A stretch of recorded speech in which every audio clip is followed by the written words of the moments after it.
Hey guys, we're back with Let's Play Legend of Zelda. This will be part 3, and we're leaving the second dungeon here. We got a few things to buy before we head to the third dungeon. So, just here we're going to head to the right. And then, it took me a little while to think of where the nearest shop was, so... But I actually realized that if you head this way, through this forest here, you can get to a shop pretty quickly that sells the arrow.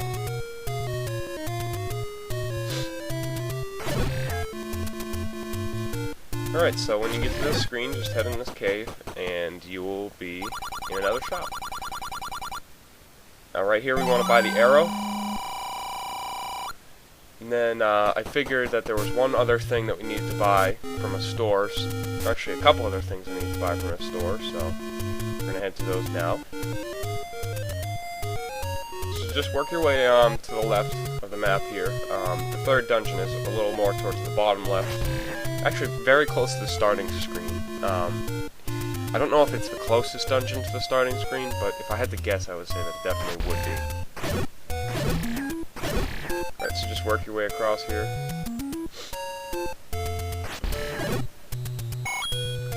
I usually like to kill all these enemies, obviously to grab some rupees. Every last rupee counts in the end, so. On this screen here, I did pass by this shop earlier, but we're going to go in the shop now. This is the potion shop, so I switched to the letter, which needs to be shown to the old woman. When you're in here, just press B, you can show the letter to the woman, and then you buy your medicine. Now I buy a red medicine, that has 2 doses versus the blue medicine, which only has 1 dose. The reason I buy that, I probably won't need it in the next couple dungeons, but by the time I'm hitting level 7, 8, and definitely level 9, I'll be using the potion for sure. It's just I buy it as a safeguard so I can make sure that I won't have any deaths in this game. So anyway, after buying the potion, just work your way back up here. And once you get to this screen, of course you remember what to do. You move the Armo statue, and you grab yourself the food this time. Now the food, we won't be using that till level 7, but it's good to pick it up now. There's really nothing else that we have to buy on the world map from here on out.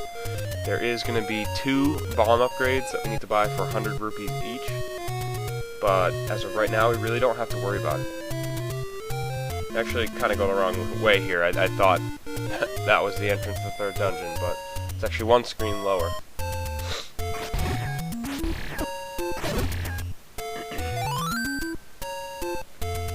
Here we are at the third dungeon. Now, the third dungeon is pretty straightforward. Similar to the previous 2, it's pretty easy to get through, especially if you have the white sword. You really shouldn't be running into any trouble.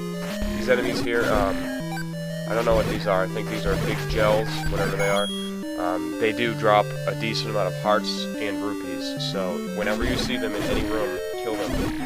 Because you can see I've been getting at least 1 5 rupee per each room, so. Now with this dungeon especially, I don't hit every room, but I only hit the rooms I really need to. In this room I actually didn't really need to kill these guys. It only drops a pack of bombs, but I just did it anyway. Those enemies right there, I believe those are dark nuts. Those enemies are very difficult. They're probably one of the more difficult enemies in the game.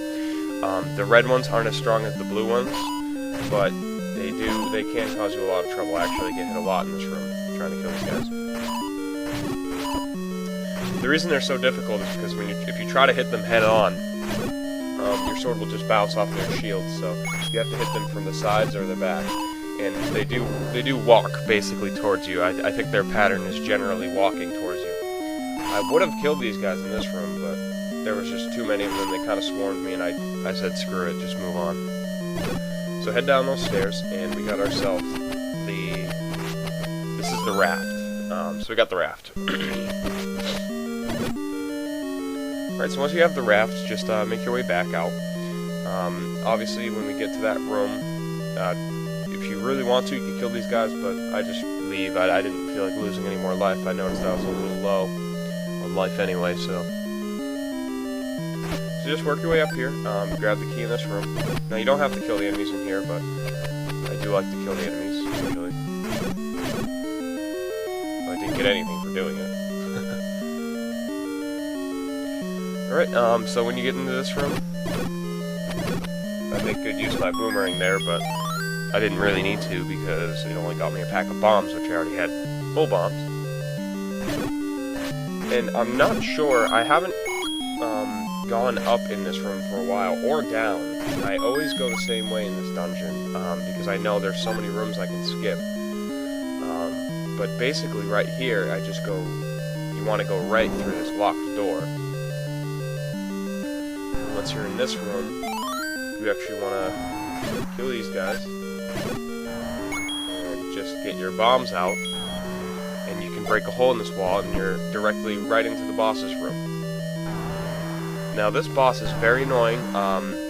You can either sword him or use bombs. If you use your bombs, it'll take off each of his little piranha plant face things one at a time, one shot at a time.